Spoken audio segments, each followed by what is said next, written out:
de João, capítulo 4, é uma palavra bem conhecida. Eu creio que todos já ouviram, leram a respeito dessa passagem do Evangelho de João, capítulo 4.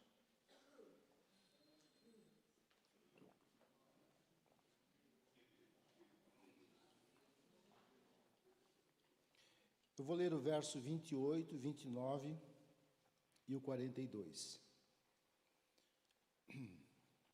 Quanto a mulher deixou seu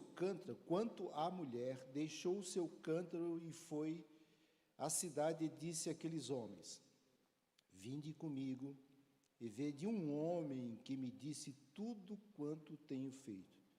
Será esse porventura o Cristo? 42. E diziam à mulher: já agora não é pelo que disseste que nós cremos, mas porque nós mesmos temos ouvido e sabemos que este verdadeiramente o Salvador do mundo. Amém. Gente, eu sei que vocês já ouviram muitas mensagens a respeito dessa mulher, mas a gente tem algumas lições aqui que servem para a nossa vida espiritual. O que nos motiva a sair de um lugar como hoje, frio, chovendo, e vir aqui prestar culto ao Senhor? Qual é a motivação que nós temos? Essa mulher, ela tinha uma necessidade.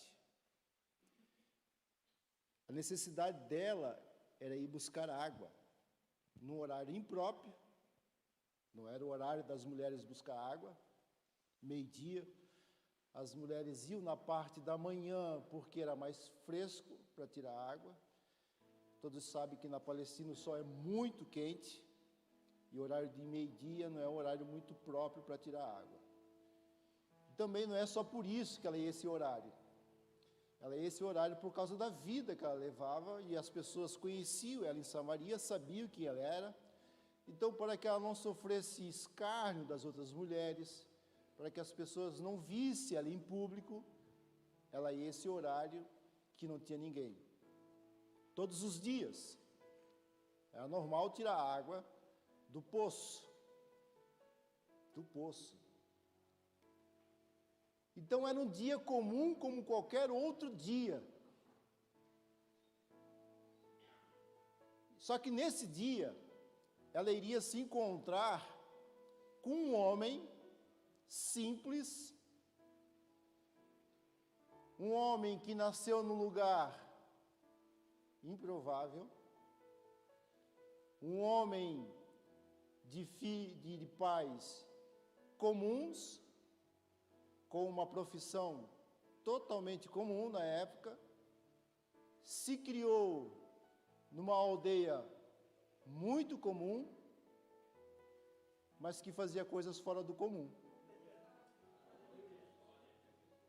Andar por cima da água é comum? Não.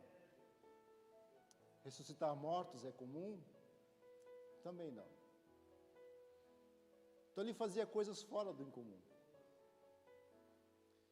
E naquele dia, comum para ela, se tornou maravilhoso, glorioso. E ela começa a conversar com ele. E à medida que ela conversa com ele, ela vai tendo uma revelação maior de quem era aquele homem comum que estava ali, esse homem simples. É importante lembrar que Cristo, que Jesus, ele se vestia como qualquer outro homem. Ele não se vestia com trajes reluzentes, fluorescentes, mas se vestia como qualquer outro homem. Era um homem simples. E a Bíblia faz questão de dizer aqui que ele, cansado da viagem, se sentou-se no poço de Jacó, cansado. Você dá para imaginar na sua mente a ideia de um Deus cansado?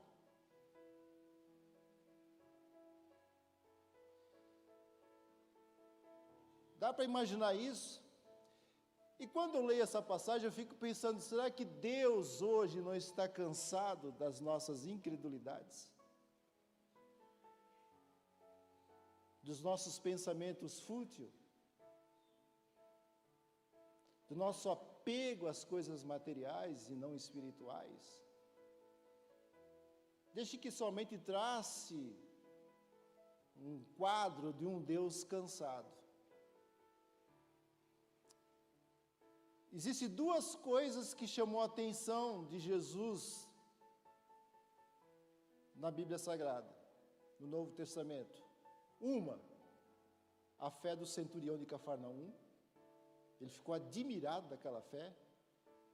E a outra coisa foi a incredulidade dos seus discípulos. Foram duas coisas. E ela chega e começa a conversar, ele pede água para ela, e a gente sabe que isso não era normal o samaritano conversar com o judeu. Você observa no verso 9,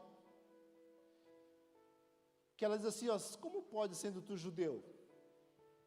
Você observa no verso 19, veja que tu és profetas. Você observa no verso 29, porventura não é esse o Cristo? Olha como foi crescendo, gente. De profeta, de judeu, passou a ser profeta, de profeta o Cristo. Vai depender muito do nosso diálogo, da nossa conversa diária com Deus, à medida da revelação que nós teremos em Cristo, do nosso relacionamento, da nossa conversa, da nossa comunhão com Deus. As pessoas acham que simplesmente conhecer Jesus é o suficiente. Não, amados. O ser humano não faz ideia da vastidão que há em Cristo Jesus e a profundidade. Quando Paulo ele dá testemunho lá no capítulo 22, se não me foge a mente, da conversão dele, ele relata algo que não está no capítulo 9 de Atos. 3 coisas importantes que Ananias fala para ele. Irmão Saulo, está no verso 14 isso. Saiba de uma coisa, que o Deus que te apareceu no caminho de antemão te escolheu para que tu conheças a vontade dEle. Foi a primeira coisa. A segunda coisa que ele falou, para que tu vejas Ele. E esse ver é no íntimo, é no oculto, é no secreto. E a terceira coisa, para que tu ouças a palavra da sua voz, que sai da sua boca. 3 coisas que o apóstolo Paulo levou muito a sério. E ele procurou com muito amor e da alma, desejo da alma de saber quem era aquele homem que apareceu no caminho de Damasco. Tanto é que a pergunta que ele faz em Atos 9, no grego não está como uma curiosidade. Quando ele pergunta, quem és, Senhor? No grego está como um profundo desejo de saber que voz era aquela. Que luz era aquela que era mais forte do que o meio-dia, porque Deus apareceu para ele ao meio-dia, e era mais forte do que o sol, a ponto de deixar ele cego. E ele teve esse desejo de saber quem era ele. Quem era ele. Agora vou mostrar outra coisa para vocês. Jesus, histórico, se conhece por teologia, mas o Cristo revelado só por revelação. Não tem escola teológica que faz você ter uma revelação de Cristo, a não ser que o Espírito Santo te dá e você deseje. Lembra de Maria Madalena? Uma mulher que Jesus expulsou 7 espíritos dela. E a Bíblia não fala que ela era prostituta, a Bíblia não diz isso. Mas pela quantidade de espírito que ela tinha, dá para se entender que a vida dela não era fácil. Era difícil. Outra coisa, ela não era uma mulher pobre, ela era uma mulher rica, porque ela passou a servir a Jesus com os seus bens. Olha só, com os seus bens. E quando Jesus morre, ela fica 1 dia, 2 dias, 3 dias sem Jesus. No terceiro dia ela não aguenta. Porque ficar sem Jesus muito tempo não dá. Não dá. Eu não sei como é que a gente consegue ficar 1 semana, 2 semanas, 1 mês. Aí ela vai para o sepulcro. João só fala ela, não fala as outras. E o dia não havia amanhecido ainda. Quem é que se levanta de madrugada num frio da Palestina e vai para um cemitério? Você é louco? Cachoeira. Ir para o cemitério? De madrugada? Não amanheceu ainda? Não tem como. Ela foi. Por quê? Porque o desejo, a falta e a necessidade de Jesus era mais importante do que o frio. Era mais importante do que o aconchego da cama. E ela vai para o sepulcro. Você sabe que aparecem os anjos e falam para ela: nossa, apareceu um anjo para ela. Que coisa gloriosa. Ela não se importou com o anjo. Ela não quer terceiros, ela quer falar com o chefe, com o patrão. Não deu nem bola para os anjos.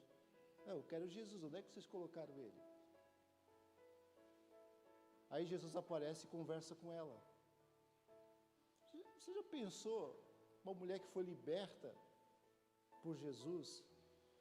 Maria, ela conhecia a voz de Jesus. Maria sabia quem era Jesus. Mas Jesus conversa com ela, ela não reconhece a voz dele. Uma palavra foi o suficiente para abrir os seus olhos espirituais e para conhecer o Cristo ressuscitado por revelação. Não mais na carne, mas no espírito agora. Conhecer a Cristo. E essa mulher aqui samaritana, ela vai nessa conversa, ela vai crescendo nessa conversa, ela vai amadurecendo. Ela vai subindo cada vez mais. Eu quero que você entenda uma coisa, gente. Talvez você nunca ouviu falar isso, o que eu vou falar. Quando Cristo ele veio à Terra, ele precisou de um corpo para habitar. Ele habitou num corpo chamado Jesus. Havia vários Jesus naquela época em que ele nasceu. Mas Jesus, o Cristo, só tinha um. Então ele habitou nesse corpo chamado Jesus. Esse corpo não existe mais. Esse corpo foi embora. Sumiu diante dos discípulos aos olhos deles. Agora ele habita num outro corpo chamado igreja. É nesse corpo que ele habita, chamado o corpo de Cristo. Quando Cristo veio e habitou num corpo chamado Jesus, ele veio para estabelecer o reino de Deus. Mas agora no corpo chamado igreja, ele veio para manifestar o seu reino que já foi estabelecido. Então a igreja, ela está aqui nessa vida para manifestar o reino de Deus, e foi isso que essa mulher fez, que eu acho interessante o Evangelho de João, que ele aponta para aquilo que ia acontecer depois. Olha só, gente, existe na Bíblia Sagrada, e Paulo fala isso em Gálatas capítulo 4, se não me foge a mente, que enquanto o menino ele é herdeiro, ele tem que ter um tutor para cuidar dele até o tempo determinado pelo pai.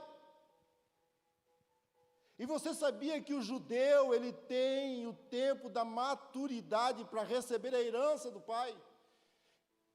E esse tempo da maturidade é com os 30 anos de idade, é a idade que o judeu recebe a herança do pai, para poder administrar, presta atenção nisso, gerenciar essa herança que ele recebeu do Pai. Jesus recebe a herança do Pai com 30 anos de idade, aonde, pastor? No Rio Jordão. Quando o céu se abre, o Espírito Santo desce, e o Pai fala: esse é meu filho amado, eu tenho prazer nele. E Jesus falou em João 17, eles eram teu, falando de nós, Pai, eles eram teus, tu me deste, tu compartilhou a tua herança comigo. Mas por que que o Pai compartilhou? Porque o Pai sabia que era o tempo da maturidade e o Filho ia gerenciar, não ia jogar fora aquilo que o Pai havia criado. Ele disse: tu me deste. No verso 10 de João 17, ele disse: tudo que é meu é teu também. E a igreja, pastor, como é que fica? Onde é que ela fica nesse contexto? Quando Jesus ressuscita, ele aparece para os apóstolos e alguns discípulos, ele sopra sobre os discípulos e diz: recebei o Espírito. Existe uma palavra no espanhol que chama impartir, não tem no português. Ele tirou de dentro dele e colocou dentro dos apóstolos e discípulos. Tirou de dentro dele e colocou dentro. Por quê? Porque até ali a ressurreição, tudo era externo. Mas após a ressurreição, passou a ser interno. Eu pergunto para você, quando Deus visitava Adão, era interno ou era externo? Era externo. E até a ressurreição de Cristo era externo. Mas dali para frente passou a ser tudo interno. De dentro para fora. De dentro para fora. E ele dá uma recomendação à igreja: vocês devem permanecer em Jerusalém até do alto vocês forem revestidos do poder. Não saiam dali, permaneçam ali. Por quê? Porque eu não vou deixar vocês órfãos. Eu não vou deixar vocês desamparados. Jesus não disse quanto tempo levaria para eles ficarem em Jerusalém. Só pediu para que eles ficassem. E na numerologia bíblica, 10 é um tempo de observação e provação. Observação e provação. E quando completou os 10 dias, o Pai resolve compartilhar a herança com a igreja, descendo o seu Espírito Santo e enchendo cada um do seu Espírito.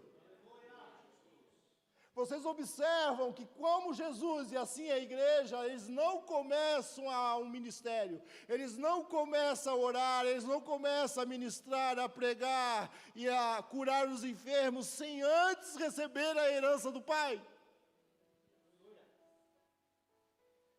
Com Jesus foi assim, com a igreja também foi assim.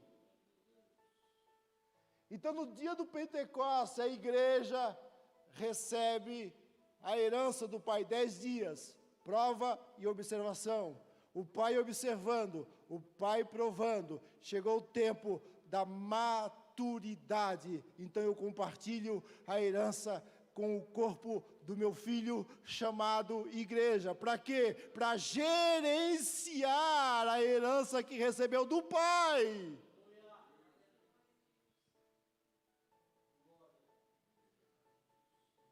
Ali eles começam o ministério dele. Ali começa o ministério da mensagem, da palavra. Ali as almas se convertem em Cristo Jesus. E outra coisa que eu aprendo aqui, quando você está diante de Cristo, você se vê. E quando você se vê, você vê os seus pecados, as suas falhas e as suas fraquezas. Isso se chama cristianismo. A religião ensinou diferente. A religião ensinou você a estudar a Bíblia para acusar erros e falhas dos outros. Mas na revelação de Cristo, você se vê, eu me vejo diante dele. E quando eu me vejo diante dele, eu vejo os meus erros, as minhas falhas e as minhas fraquezas. Isso aconteceu no dia do Pentecoste. Porque quando Pedro mostra Cristo para o povo que estava reunido ali, a Bíblia diz que compungiu o coração deles. E essa palavra compungir o coração no grego quer dizer sentir pesar por haver pecado.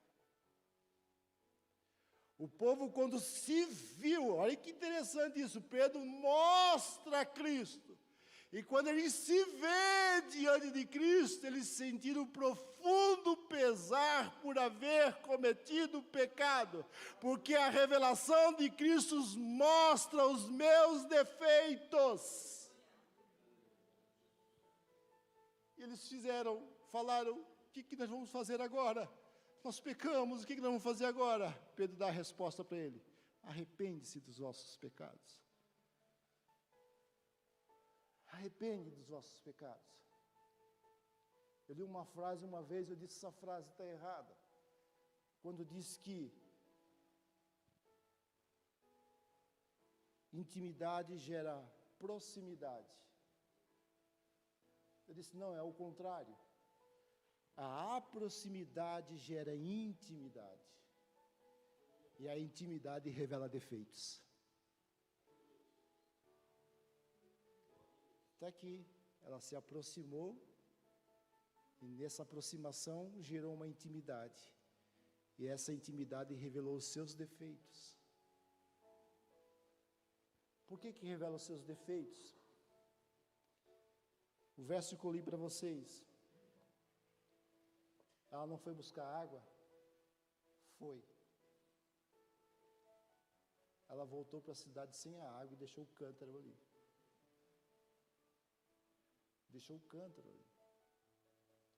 E quando ela vai para a cidade, ela diz assim, venham ver tudo o que o homem disse, o que eu tenho feito. Ela podia dizer assim, venham ver tudo o homem que disse o que os homens fizeram comigo. Não, ela disse o que eu fiz de errado. Por quê? Porque ela se viu diante de Cristo. E quando ela se viu diante de Cristo, ela viu os seus defeitos, seus pecados, as suas misérias. Quando Jesus fala para ela, avisa o teu marido, ela disse, não tem marido. Dissesse bem, porque tivesse cinco. O sexto que tu traz agora não é teu. Em outras palavras, é de outra mulher. 6 homens. Faltava o 7º homem da vida dela, que estava aqui, diante dela naquele exato momento. Esse 7º homem que ela se encontra, que é o homem da perfeição, o amor dele por ela era puro, era sincero e era verdadeiro. O 7º homem da vida dela mudou a vida dela por completo. Mudou a vida dela por completo. E quando vocês sabem que ela sai para buscar água no horário impróprio, como eu falei, para não ser vista pelo povo, mas depois que ela tem encontro com Jesus, ela não se preocupa mais com isso. Ela volta para a cidade e dá a cara para bater. Por quê? Porque os meus pecados foram apagados. Porque os meus pecados foram perdoados. Eu não preciso mais esconder mais nada. A minha vida agora é um livro aberto diante de toda a sociedade. Quando você se vê diante de Cristo, você não precisa ocultar os teus erros, você não precisa esconder os teus erros, você não precisa botar uma manta no teu pecado. Quando você vê diante de Cristo, a tua vida é um livro aberto para todos, porque assim como você é dentro dessas 4 paredes, você é na sua casa, você é no seu emprego, você é no seu colégio, nada vai fazer mudar.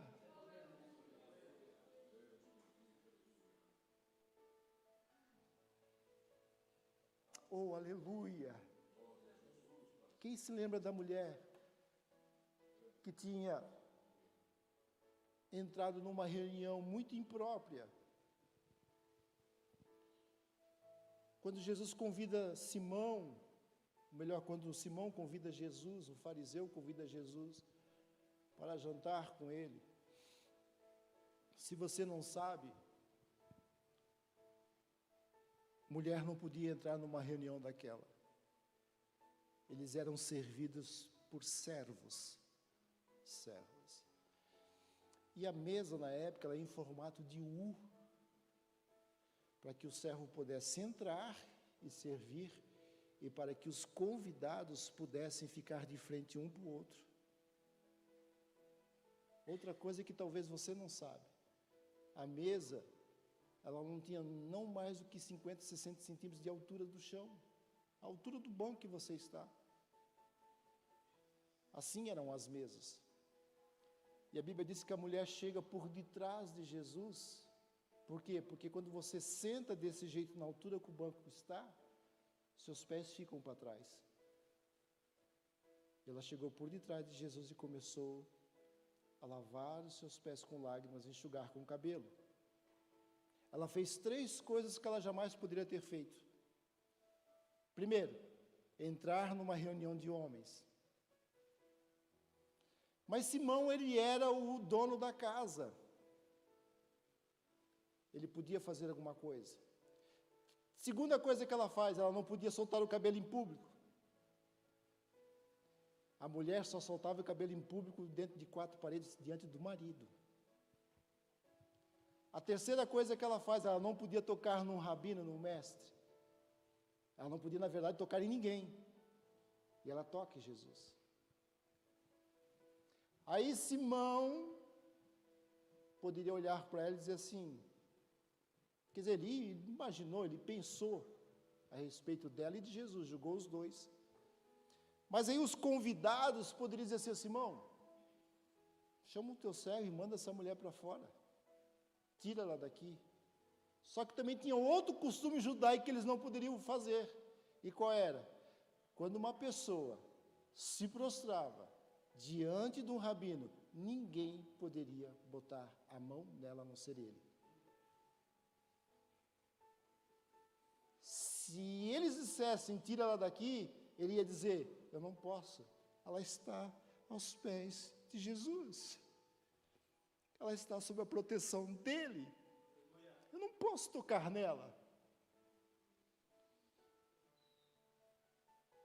Agora a pergunta é, ela fala alguma coisa? Não, ela não fala nada.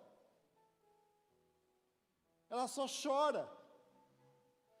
E Jesus olhou para ele e disse assim, mulher, os teus muitos, não eram poucos, os teus muitos pecados te são perdoados. Mas quem foi que falou para Jesus que ela tinha pecado? E que não eram poucos? Os dali conheciam ela. É que cada lágrima que saía do seu olho e caía nos pés de Jesus, clamava, eu preciso de perdão dos meus pecados. Os meus pecados são muitos. Me perdoa, Senhor. E Jesus olha para ela assim, os teus muitos pecados te são perdoados. Por quê? Porque quando nós nos vimos diante dele, da pureza, da santidade dele, ou nós morremos, ou nos entregamos a ele, ou nos rendemos a ele, e confessamos as nossas mazelas e os nossos pecados diante dele. que nós fizemos. Eu acho interessante isso, porque nós temos hábito de ver defeito dos outros, não conseguimos ver os nossos defeitos. Mas a revelação de Cristo me mostra isso, os meus defeitos. Agora, outra coisa interessante que eu vejo aqui, ela vai agora jorrar para a vida eterna. Nós temos que aprender com isso. Sabe quando Jesus fala para ela assim, ela começa a dizer, os teus pais dizem que nós devemos adorar no outro monte. E vocês dizem que e os nossos pais dizem que é neste monte. Jesus disse, não, querido. Não é mais agora em lugar específico que vocês devem adorar. Vocês não adoram por causa do lugar. Presta atenção nisso. As pessoas acham que adorar a Cristo precisa ter um ambiente próprio para adorar. Precisa ter um lugar próprio para adorar. E precisa ter um clima próprio para adorar. Eu conheço gente que não consegue adorar a Cristo num grupo familiar, numa casa simples. Não consegue sentir Deus num grupo familiar, numa casa simples. Eles se soltam, eles choram e se alegram, dependendo do ambiente em que eles estão. Quem não se lembra de Paulo e Silas na prisão? Você sabia que as prisões na época elas eram subterrâneas? Elas eram frias, úmidas, e tanto Jerusalém como Roma, o esgoto da cidade corria pelo meio da prisão. Silas, vamos adorar ao Senhor? Ô Paulo, isso aqui não é lugar para adorar ao Senhor, Paulo. Lugar frio, úmido, escuro, e com mau cheiro, vamos adorar a Deus aqui?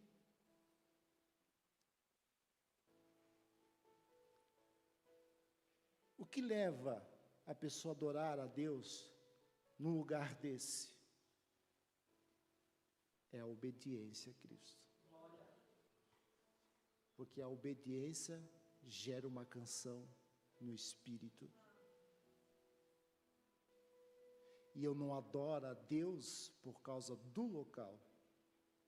Eu adoro a Deus porque eu sou obediente a Ele. Não é o local que vai me proporcionar, a motivar a adorar a Deus. Não é o local. E Jesus disse, não é o local, minha filha. É a verdade e o Espírito. A verdade e o Espírito. E deixa eu dizer uma coisa para você, que a verdade, ela me confronta. E eu sou liberto através desse confronto da verdade. Se essa verdade não me confrontar, não há libertação. Por isso que eu entendi que desculpa eu falar para vocês aqui, mas eu entendi que toda palavra de autoajuda e coach, ela não liberta ninguém. A libertação só acontece através da verdade e do confronto da palavra. Não é ambiente para adorar a Deus, sim, não. É ambiente em qualquer lugar, porque a adoração é uma obediência a Deus. Pode chamar a pessoa de adorador, mas se ele não obedece a Cristo, ele não é um adorador. Eu pergunto para você, era o lugar que eles queriam estar? Não, não era o lugar que eles queriam estar. Mas era o lugar que Deus queria que eles estivessem. E isso se chama obediência. Eu não quero estar aqui, mas Deus quer que eu esteja aqui. E se Ele quer que eu esteja aqui, eu sou submisso à vontade dEle. E eu entendo que Ele tem o controle de todas as coisas nas suas mãos. E por isso eu vou adorar a Ele, não importa o lugar e o momento, o tempo, o ambiente, a estação. Oh, aleluia, aleluia, aleluia. Só consegue fazer isso quem sabe, quem tem a certeza, quem tem a convicção que Ele tem o controle de todas as coisas. E daqui a pouquinho os cárceres vão se abrir. O nome do Senhor será glorificado. O carcereiro e a sua família serão salvos. Oh, aleluia. Aleluia. Nós estamos preocupados muito mais com a nossa reputação, como os discípulos apóstolos aqui, que ficaram olhando para eles assim, Jesus conversando com uma mulher samaritana. Nós estamos preocupados muito mais com a nossa reputação do que uma alma que está clamando e chorando e sofrendo na mão de outras pessoas. Nós somos igual Jonas, revoltado, porque Deus não fez aquilo que Ele disse que ia fazer. O quê? Ele ia destruir Nínive, Ele ia acabar com Nínive, com esses carniceiros. Mas eles se arrependeram, o tiro saiu pela culatra para Jonas, mas não para Deus. Eles se arrependeram, e Deus volta atrás quando ele se arrepende. Jonas fica irado. Por que tu estás irado, Jonas? Eu estou irado, e muito irado sim, Senhor, porque o Senhor disse que ia matar essa raça maldita, mas eles acabaram se convertendo, e o Senhor voltou atrás, não vai matar mais eles. Porque estamos preocupados com a nossa reputação, porque eu sou o profeta. Essa cidade maldita é mal vista em todo o mundo. E eu saí de lá dizendo para eles que o Senhor ia destruir a cidade de Nínive. E agora como fica a minha reputação como profeta se eles não vão destruir mais a cidade de Nínive? Estamos preocupados com a nossa reputação, não com as almas que estão se convertendo, não com as almas que estão se entregando e se rendendo aos pés de Jesus. Os discípulos aqui ficaram na mesma situação, preocupado porque o mestre está conversando com uma mulher dessa.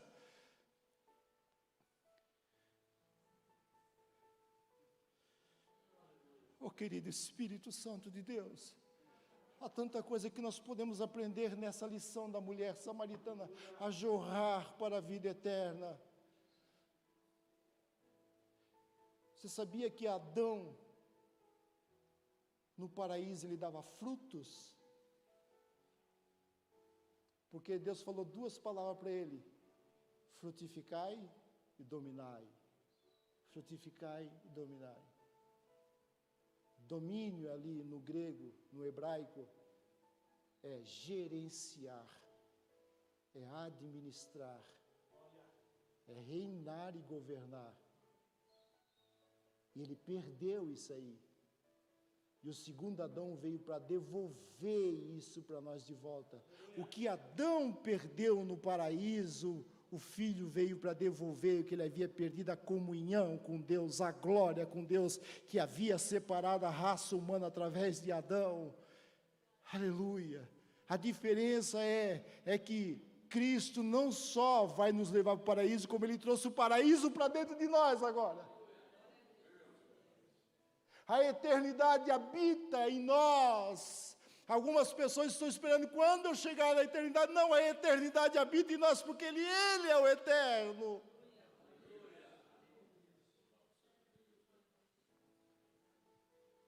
Gerenciar, frutificar. Fora do paraíso, Ele passou a dar resultados. No paraíso, Ele dá fruto. Fora do paraíso, Ele dá resultado. Nós, no reino de Deus, damos frutos. Fora do reino nós damos resultado. Qual é a diferença do resultado para o fruto, pastor? O resultado, só eu sou beneficiado, ninguém mais. E o fruto, eu como, meus filhos comem, e toda uma geração come esse fruto. Por isso que Jesus disse, dei frutos, e frutos dignos de arrependimento. E essa mulher começou agora a dar fruto, a jorrar para a vida eterna. Jorrar para a vida eterna. O encontro dela foi rápido com Jesus, mas ela entendeu muito rápido. Porque uma vida transformada, ela entende muito rápido. E quando ela entende isso rápido, ela não fica 1 ano, 2 anos, 3 anos, 4 anos pedindo. Ela não fica 10, 20, 30 anos dentro de uma comunidade pedindo. E Jesus ensinou isso muito bem para nós. Pai nosso que estás no céu, venha a nós o teu reino, seja feita a tua vontade. O pão nosso de cada dia nos dai hoje. Perdoai as nossas ofensas. Mas quando eu não entendo isso e não começo a jorrar para a vida eterna, a minha oração é assim: me ajuda, me dá, me fortalece, me renova, me dá graça, me enche. E o resto que se lasque. Eu e só eu. Jesus disse, não é só teu, é nosso. E isso a igreja primitiva ensinou a nós, muito bem. Então, quando eu entendo que sou liberto por Cristo Jesus, eu começo a jorrar para a vida eterna. Eu não entro numa comunidade e fico simplesmente pedindo, me dá, me dá, me dá, me dá. Eu falei da outra vez, a última vez que eu estive aqui, não me lembro quanto tempo faz. Às vezes o Espírito Santo olha para nós e fica pensando, mas o que ele está querendo dizer? Vem sobre mim, Espírito Santo. Oh, meu filho, eu já estou aí dentro de ti. Desce sobre mim, Espírito Santo, eu já estou dentro de ti, meu filho.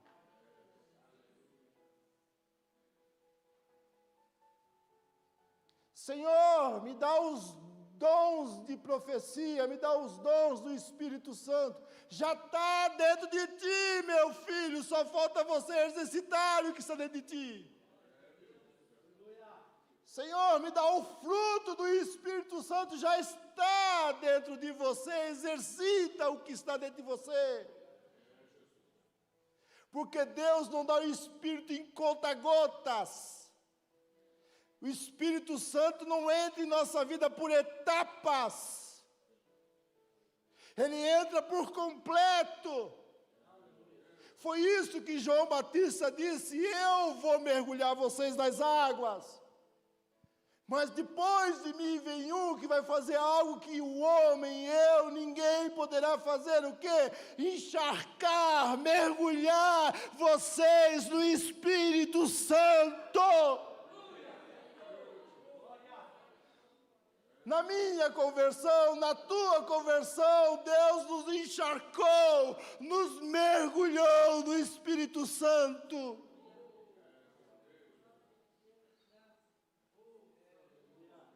Ah, pastor, porque batismo com o Espírito Santo é falar em língua? Não, batismo com o Espírito Santo é imersão no Espírito Santo de Deus. Quando você falou em línguas a primeira vez, não foi de lá para cá, veio daqui para lá. Porque nós passamos a jorrar para uma vida eterna. E à medida que nós jorramos, nós vamos aos frutos. Aí as pessoas começam a ser atraídas, a vir, e começam a dizer, mas não é mais por causa da tua palavra, agora é porque nós temos visto que Ele é o Cristo. Uma cidade é ganha por uma pessoa que jorra para a vida eterna. Quantas pessoas se converteriam se nós todos, cada um de nós, jorrássemos para a vida eterna? Não tinha lugar não tinha espaço para as pessoas entrar aqui nesse lugar. Qual é o problema, pastor? O problema é que nós conhecemos somente o Jesus histórico e não conhecemos o Cristo revelado. Lembra-se de Maria? Ela foi com uma mensagem específica para os discípulos, depois que ela passou a ver o Cristo ressuscitado. Qual é a mensagem? Ele vive. Ele vive. Ele vive. Ele vive. Aleluia. Qual foi a mensagem dos discípulos de Emaús após ter uma revelação do Cristo ressuscitado? Ele apareceu para nós. Ele está vivo. Quando eu e você temos uma revelação de Cristo, a nossa mensagem é viva e causa impacto nas vidas das pessoas. Porque o Deus que nós servimos não é morto, o Deus que eu e você servimos é vivo. Fecha os teus olhos, eu quero orar por você. Eu estou sentindo algo bom aqui nessa noite.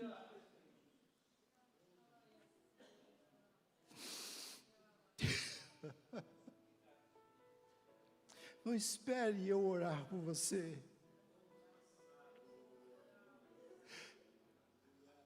Jorre para a vida eterna. Eu te peço, pelo amor de Deus, passe a jorrar para a vida eterna. Quando eu olho para essa mulher, eu tenho vergonha de mim mesmo. E eu começo a pensar quantas pessoas eu conduzi a Cristo, com a minha vida, com o meu testemunho.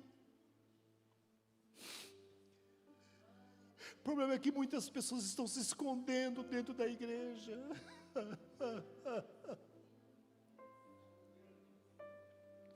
Eu não vim aqui simplesmente ocupar as horas, os minutos que foram me dados, não, eu vim aqui mostrar Cristo para você, para que você passe a jorrar para uma vida eterna.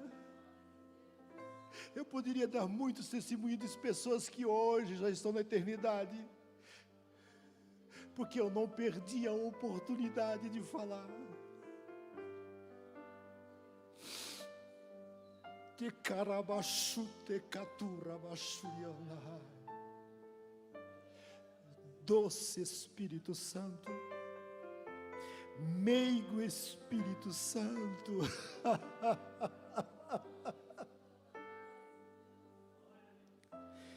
o Senhor conhece cada um de nós, cada um de nós, cada um de nós. Como poderemos nos ocultar da tua presença? Não podemos mentir para nós mesmos. Nós estamos diante da tua majestade, diante da tua santidade,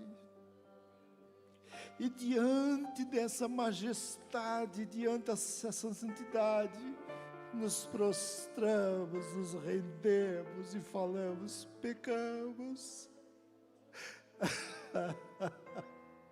pecamos contra os céus e contra a terra, falhamos, porque os nossos frutos não são de arrependimento, porque não escutamos, porque não vimos uma alma aflita e necessitada. Julgamos pela aparência, pelo exterior.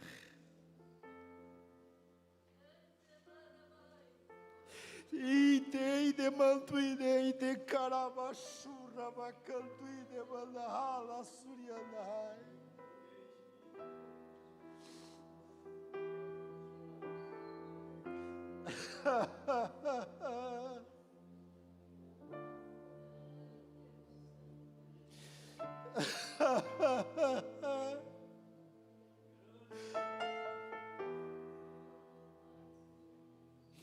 O que nos resta é pedir perdão, Senhor, porque somos egoístas. Viemos para cá e não nos lembramos de convidar o necessitado, o aflito, para estar aqui. Porque só nós queremos nos abastecer.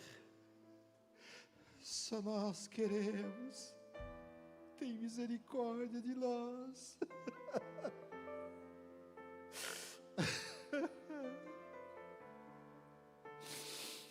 Tem misericórdia das nossas almas, Jesus. Doce Espírito Santo, querido Espírito Santo, me ajuda, Senhor, a entender e compreender os mistérios ocultos em Cristo, a ser uma testemunha viva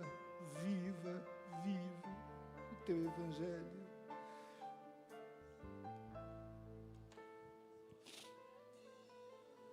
Eu pediria que você se colocasse de pé. O Espírito Santo falou ao meu coração nessa noite, a hora que eu estava orando, e lançar um propósito com você. Eu ouvi a voz de Deus falar comigo: lança um propósito com essa igreja.